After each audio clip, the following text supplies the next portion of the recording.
കൃത്യമായി നടത്തി ഏത് അല്ല സജിത് പറ സജിക്കറിയാലോ ഞാൻ അടിസ്ഥാന ഞാൻ തെരഞ്ഞെടുപ്പിൽ മത്സരിക്കാൻ പോകുന്ന ഒരാളല്ല. പാർലമെന്റ് പൊസിഷനിൽ എനിക്ക് വിഷയമുള്ള ആളല്ല. ഒന്നും എന്നെ സംബന്ധിച്ചോളം ഒരു വിഷയമുള്ള ആളല്ല. ഞാൻ അടിസ്ഥാനപരമായി അഴിമതിക്കെതിരാണ്. പിണറായി വിജയന്റെ അഴിമതിക്കെതിരായിട്ടാണ് ഞാൻ പറഞ്ഞത്. MLA ആയ സമയത്ത് ഞാനൊന്ന് പിന്നെ ഏതോസിന്റെ ലേഖനത്തിൽ സോം പറയുന്ന പോലെ ഒന്ന് കരഞ്ഞിരുന്നെങ്കിൽ എന്ന് പറഞ്ഞ പോലെ എനിക്ക് സാർവസുഖങ്ങൾ ലഭിക്കുമായിരുന്നു. എന്റെ അടുത്ത് എത്രയോ ആളുകൾ ജയിലിന് വന്നാൽ എനിക്കതൊരു വിഷയമാണല്ല. അനിൽ അക്കര അഴിമതിക്കെതിരാണ്. ആ പറഞ്ഞ പ്രയോഗത്തിന്റെ പ്രശ്നമുണ്ട്. സ്ത്രീവിരുദ്ധമായ ഒരു പുതിയ പദപ്രയോഗമാണ്. അത് ആ വാർത്താ സമ്മേളനത്തിൽ ആവർത്തിക്കുന്നത് ശരിയല്ല. ഒന്ന് കരുതിരുന്ന വാചകം ഇത് അനവസരത്തിലുള്ളത്. അത് കരുതിയിരുന്നെങ്കിൽ ഞാൻ പറഞ്ഞ എന്റെ വ്യക്തിപരമായ കാര്യമാണ്. പിന്നെ ആർക്കും സ്ത്രീവിരുദ്ധം തോന്നിയോ?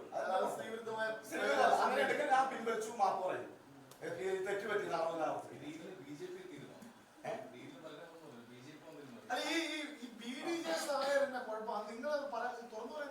ഏതീ പാർട്ടി നിങ്ങൾക്ക് അറിയില്ല. ഒരു പാർട്ടിയുണ്ട് ഞാൻ കേട്ടത്. ഇവിടെ തുഷാർ വെള്ളാപ്പള്ളി ചേലക്കരയിൽ വന്ന് ഞങ്ങൾക്കെതിരായി രൂക്ഷമായ ഭാഷയിൽ വിമർശിച്ചു പോയവർ ഞാൻ കണ്ടതാണ്. ചേലക്കര അന്ന ഓഡിറ്റോറിയത്തിൽ വന്ന് പോയതാണ്. അവർ ഞങ്ങൾക്കെതിരാണോ? അല്ലെങ്കിൽ ഞാൻ ചോട്ടെ, വെള്ളാപ്പള്ളി നടേശൻ വളരെ കൃത്യമായ സ്റ്റേറ്റ്മെന്റ് ആർക്കെതിരെയാണ് പറഞ്ഞത്? ആർക്കെതിരെയാണ് പറഞ്ഞത്? നിങ്ങളുടെ ചാനലൊക്കെ വന്നല്ലേ. അപ്പൊ ഇത് സത്യം പറയണ്ടേ? ഞാൻ ചോദിക്കുന്നത് സത്യം പറഞ്ഞാൽ സത്യം പറയാതെ ഞാൻ രാഷ്ട്രീയ ആരോപണം നിൽക്കുന്നതാണോ? എൻഡിഎ സ്ഥാനാർത്ഥിയായിട്ട് കോട്ടയം മണ്ഡലത്തിൽ മത്സരിച്ച ആളാണ് ഈ പറയുന്ന തുഷാർ വെള്ളാപ്പള്ളി. ഇടുക്കി പാർലമെന്റ് മണ്ഡലത്തിലും NDA സ്ഥാനാർത്ഥി BDS സ്ഥാനാർത്ഥിയായിരുന്നു. അപ്പോൾ പിന്നെ NDAയുടെ ഭാഗമല്ലേ അവര്? അത് നിങ്ങൾ അംഗീകരിക്കാത്ത എന്താണ്? അപ്പോൾ NDAയുടെ ഭാരവാഹിയായിട്ട് ഒരാൾ പിടിക്കപ്പെടുമ്പോൾ അത് CPM ആണെന്ന് വീണ്ടും വീണ്ടും എനിക്കറിയാവുന്ന ഇൻഫർമേഷൻ അടിസ്ഥാനത്തിലാണ് ഞാൻ പറയുന്നത്. അത് പറയേണ്ടത് ആരാണ്?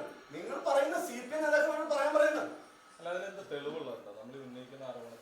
ഇതൊക്കെ പണ്ട് നിങ്ങൾ ചോദിക്കാറുണ്ട്.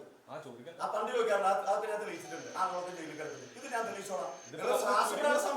ചുരുങ്ങിയ സമയമുള്ളൂ. നാളെ ഇലക്ഷനുമായി ബന്ധപ്പെട്ടാണോ ഞാൻ പത്രമേള നടത്താറുള്ളത്? നിങ്ങളിപ്പോ പറഞ്ഞില്ലേ കാണില്ലേ ചോദിച്ചു ഞാൻ പറ്റില്ലാന്ന് പറഞ്ഞു പോകാൻ പറ്റും. എന്നെ വിളിച്ചുള്ള ഞാനിത് ഒറ്റയ്ക്ക് നടത്തിയതല്ലോ.